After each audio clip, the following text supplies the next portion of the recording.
Hello aspirants, स्वागत है आप सब लोगों का एक बार फिर से परचम क्लासेस में। आज की क्लास में हम अभी बैंकिंग हम लोगों ने पढ़ा, बैंकिंग का क्लासिफिकेशन पढ़ा, आरबीआई के काम पढ़े। आज उसी बैंकिंग से रिलेटेड एमसीक्यू देख लेते हैं कि किस किस तरीके के क्वेश्चन अलग अलग एग्जामिनेशन में पूछे जाते हैं। ठीक है, तो सबसे पहला क्वेश्चन क्या कहता है, इनमें से कौन सा बैंक करेंसी नोट्स को इशू करता है। अब आपको पता है भारत के अंदर नोट इशू होते हैं, नोट प्रिंट होते हैं। 2 रुपए से लेके 2000 का नोट आपको कौन प्रिंट करके देता है? आरबीआई। ठीक है, 1 रुपए का नोट कौन देता है प्रिंट करके? आपको 1 रुपए का नोट प्रिंट कौन करके देता है? मैं शब्द यूज कर रही हूँ प्रिंट, ठीक है, इशू यूज नहीं किया। प्रिंट कौन करके देता है? Government of India. और जितने भी कॉइन्स है उनको मिंट कौन करता है? उनको मिंट करता है गवर्नमेंट ऑफ इंडिया। तो प्रिंट का काम, मिंट का काम कौन करता है? देखा। इशू कौन करता है? जितनी भी करेंसी है, चाहे उसको कोई छापे कोई बनाए, उनको इशू कौन करता है? इशू करने का काम सिर्फ आरबीआई का होता है, सिर्फ सेंट्रल बैंक ऑफ इंडिया का होता है। ये वो सेंट्रल बैंक है, सीबीआई जैसे एसबीआई है, ठीक है। सेंट्रल बैंक यानी रिजर्व बैंक ऑफ इंडिया, हमारे देश का केंद्रीय बैंक यानी कि आरबीआई। ठीक है, उसके बाद ये कहता है कि 15 अप्रैल 1980 को कितने बैंक नेशनलाइज हुए थे। देखो, इंडिया के अंदर ना मेनली 2 फेजेस में नेशनलाइजेशन हुआ है। एक फेज था 1969 का, जहां पे 19 बैंक्स का नेशनलाइजेशन हुआ था। फिर 1980 के अंदर 6 बैंक जो है वो नेशनलाइज हुए थे, यानी कि उनको सरकारी बना दिया था। धीरे धीरे करके अब ये केवल 10 बैंक हैं भारत के अंदर। आज के दिन केवल 10 सरकारी बैंक है, 10 नेशनलाइज्ड बैंक है। ठीक है, केवल 10 सरकारी बैंक। लेकिन 1980 में कितने बैंकों का नेशनलाइजेशन हुआ था? 6 बैंक्स का। तो आंसर क्या आ जाएगा? 6। नेक्स्ट क्वेश्चन, पहला आरआरबी जो है वो कब इस्टेब्लिश हुआ था? पहला आरआरबी 2 अक्टूबर 1975 को इस्टेब्लिश होता है मुरादाबाद यूपी में। कहां पे? मुरादाबाद यूपी के अंदर 2 अक्टूबर 1975 को पहला आरआरबी जो है वो इस्टेब्लिश होता है। जिसका नाम क्या था? जिसका नाम रखा गया था प्रथम बैंक। ठीक है, और इस बैंक का एक स्पॉन्सर बैंक था, इस बैंक का एक प्रायोजक बैंक था, जिसका नाम क्या था? जिसका नाम था सिंडिकेट बैंक। क्या नाम था? Syndicate bank. ठीक है, तो ये 1975 को पहला बैंक इस्टेब्लिश होता है। नेक्स्ट है, which of the following bank is the largest commercial bank in India? Largest commercial bank Bharat का है स्टेट बैंक ऑफ इंडिया, सबको पता है। सबसे ज्यादा कैपिटल इसी बैंक का है और ये इंडिया का सबसे स्ट्रॉन्गेस्ट बैंक भी है। अगर प्राइवेट दुनिया में पूछ लिया जाए तो एचडीएफसी सबसे स्ट्रॉन्गेस्ट है, और सरकारी में पूछा जाए तो एसबीआई। उसके बाद ओल्डेस्ट पब्लिक सेक्टर बैंक पूछा जा रहा है भारत का, वो है state Allahabad bank. Allahabad bank जो 1865 में बनता है, ये भारत का ओल्डेस्ट पब्लिक सेक्टर बैंक है। और फर्स्ट मैं कहूंगी कि नॉन प्रेसिडेंसी बैंक भी यही है। First non presidency bank. आज के दिन इलाहाबाद को प्रयागराज के नाम से आप जानते हो, पहला नॉन प्रेसिडेंसी बैंक भी यही है। नॉन प्रेसिडेंसी का मतलब क्या है? ऐसा बैंक जो इनके हेडक्वार्टर में नहीं था। ठीक है, 3 बैंक थे ना, bank of Bengal, bank of Mumbai और बैंक ऑफ मद्रास। ये तीनों हेडक्वार्टर में थे, तो इनको तो कहते हैं हम प्रेसिडेंसी बैंक।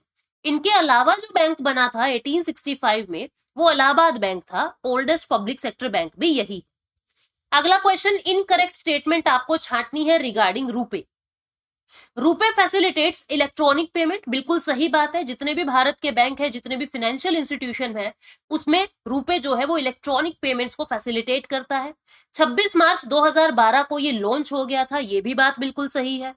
इसको आरबीआई ने लॉन्च किया, ये बात गलत है, क्योंकि इसको एनपीसीआई ने लॉन्च किया है, national payment corporation of India ने लॉन्च किया है। रुपे एक इंडियन मल्टीनेशनल फाइनेंशियल सर्विस और पेमेंट सर्विस सिस्टम है, बिल्कुल सही बात है। आप मल्टीनेशनल सर्विसेज इससे प्राप्त कर सकते हैं, ना केवल इंडिया की, आउटसाइड इंडिया भी ये चलता है। तो आंसर क्या आएगा इसका? सी, जो इनकरेक्ट स्टेटमेंट है। अगला क्वेश्चन है, main function of NABARD is. NABARD का मेन फंक्शन क्या है?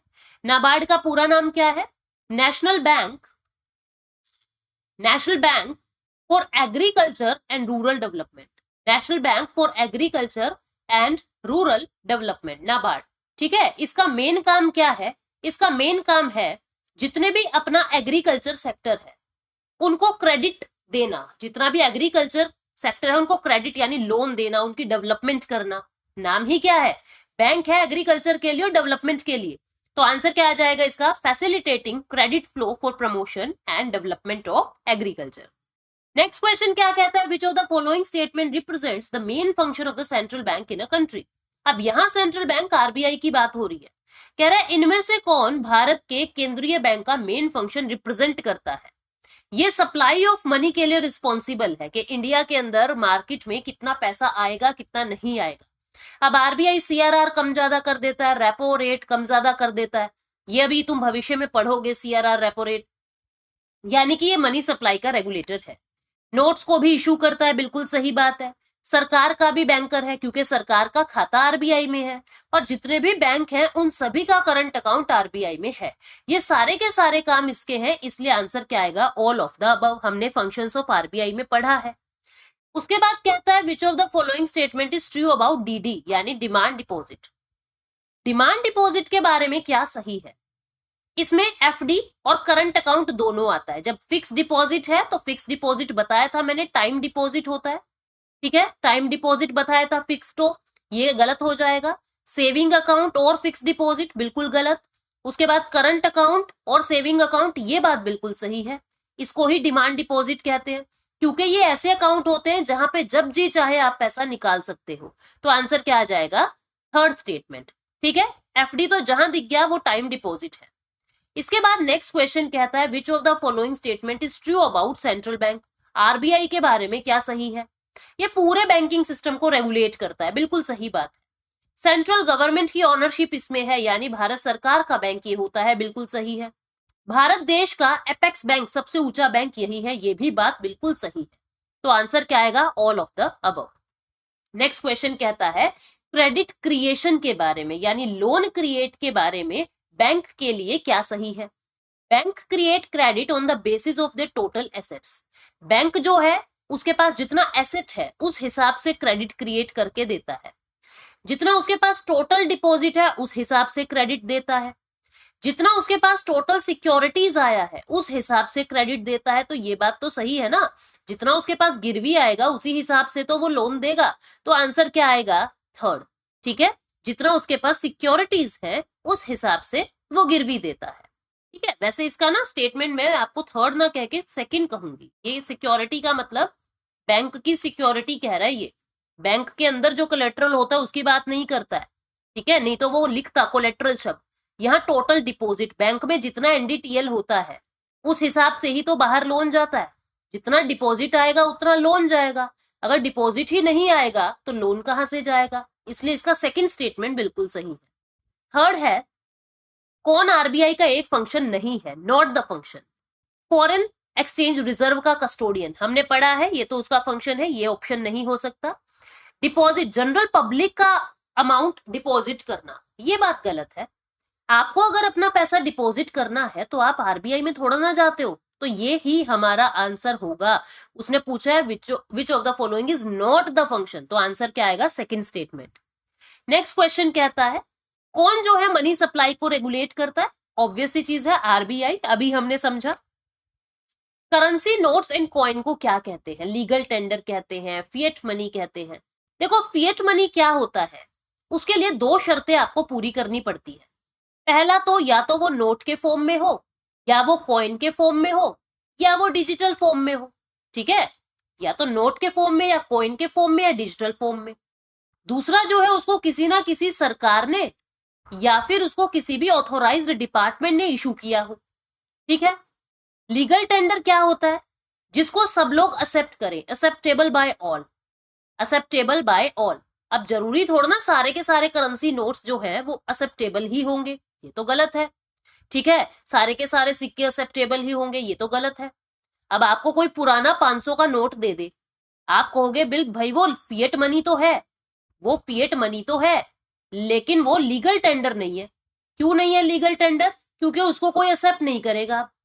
तो कोई भी करेंसी नोट या कॉइन जो है वो फिएट मनी होता है, क्योंकि उसको सरकार जारी कर रही है और नोट कॉइन या डिजिटल करेंसी के अंदर वो बोल रहा है, नोट और कॉइन के बारे में वो पूछ ही रहा है।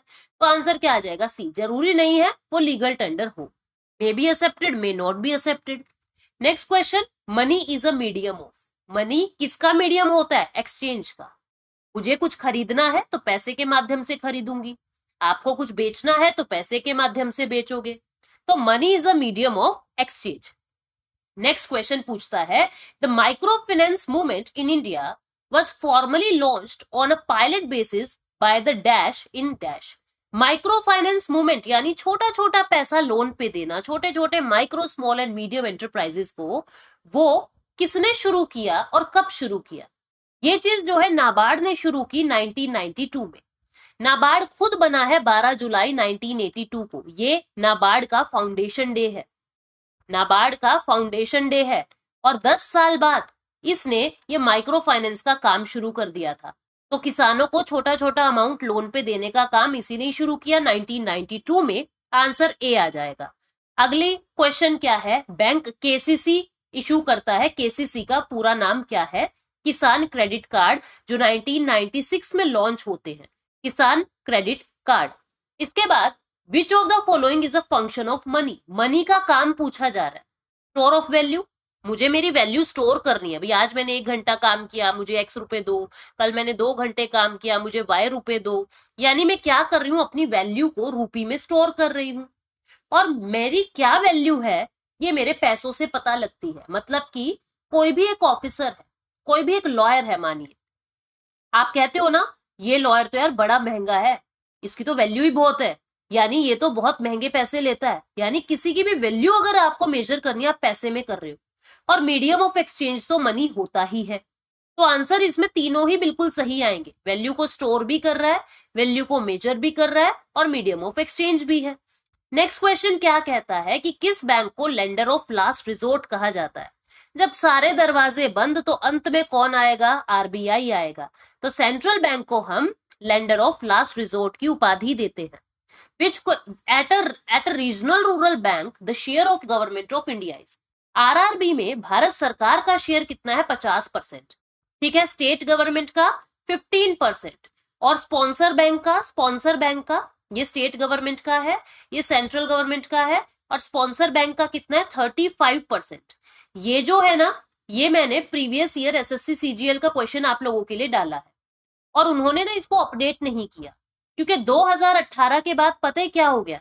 आरआरबी एक्ट के अंदर 1976 का जो एक्ट था उसमें अमेंडमेंट हो गया, और ये कह दिया सेंट्रल गवर्नमेंट, स्टेट गवर्नमेंट और स्पॉन्सर बैंक, इन तीनों का तो 51% रहेगा या 50% रहेगा, बाकी 50% प्राइवेट लोगों का रहेगा। तो अब ये बदल दिया, पर ये क्वेश्चन पुराने हिसाब से उन्होंने पूछा था, तो मैंने एज इट इज इसको डाल दिया तुमको बताने के लिए। अभी आंसर 50% आएगा। Which of the following was the first development bank in India? पहला डेवलपमेंट बैंक कौन सा था? IDBI, industrial development bank of India. ठीक है, आईडीबीआई पहला डेवलपमेंट बैंक था। उसके बाद सेंट्रल बोर्ड ऑफ डायरेक्टर, जो आरबीआई के बोर्ड ऑफ डायरेक्टर होते हैं, उनको कितने समय के लिए चुना जाता है? उनको 4 साल के लिए चुना, उनको 3 साल के लिए चुना जाता है। ठीक है, सेंट्रल बोर्ड ऑफ डायरेक्टर को 3 साल के लिए चुना जाता है। 3 साल के बाद फिर या तो वही लग जाएंगे या फिर उनको बदल देंगे। रीजनल रूरल बैंक जो था वो किसके रिकमेंडेशन पे स्टैब्लिश हुआ था? कौन सी कमेटी ने कहा था? नरसिम्हन कमेटी ने कहा था। नरसिम्हन को हम फादर ऑफ बैंकिंग रिफॉर्म भी कहते हैं, जिनकी अभी डेथ हुई थी पीछे, बहुत समय नहीं हुआ। फादर ऑफ बैंकिंग रिफॉर्म भी कहते हैं। ठीक है, तो नरसिम्हन कमेटी 3 बार बैठी है, अलग अलग रिकमेंडेशन दी। इन्होंने ही सरफेसी के बारे में बताया था, इन्होंने ही सीआरआर कम करने को कहा था, रीजनल रूरल बैंक बनाने के बारे में भी इन्होंने ही कहा था। अगला क्वेश्चन है, इनकरेक्ट स्टेटमेंट छाटनी है आरबीआई के बारे में। 1931 में Indian central banking inquiry committee ने आरबीआई को इशू करने की बात कही थी, मतलब स्टैब्लिश करने की बात कही थी, बिल्कुल सही। आरबीआई 1935, बिल्कुल सही, 1 अप्रैल 1935 को ऑपरेशन में आया है। 1929 में हिल्टन यंग कमीशन ने इसके लिए रिकमेंड किया था, गलत बात 1926 में किया था।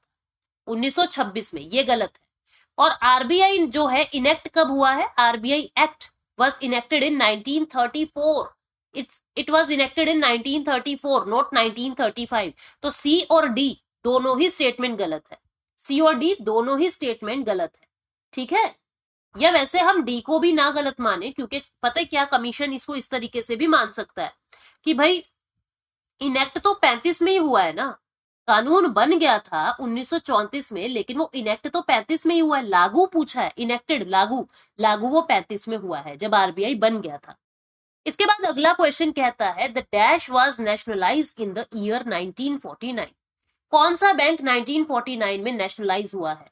तो 1 जनवरी 1949 को reserve bank of India RBI का नेशनलाइजेशन हुआ है। तो ये क्वेश्चन थे हमारे बैंकिंग को लेके। इस तरीके से क्वेश्चंस जो है वो पूछे जा सकते हैं। ठीक है, बाकी हम प्रीवियस ईयर क्वेश्चन आगे चल के करेंगे ही। Thank you so much, take care, bye bye.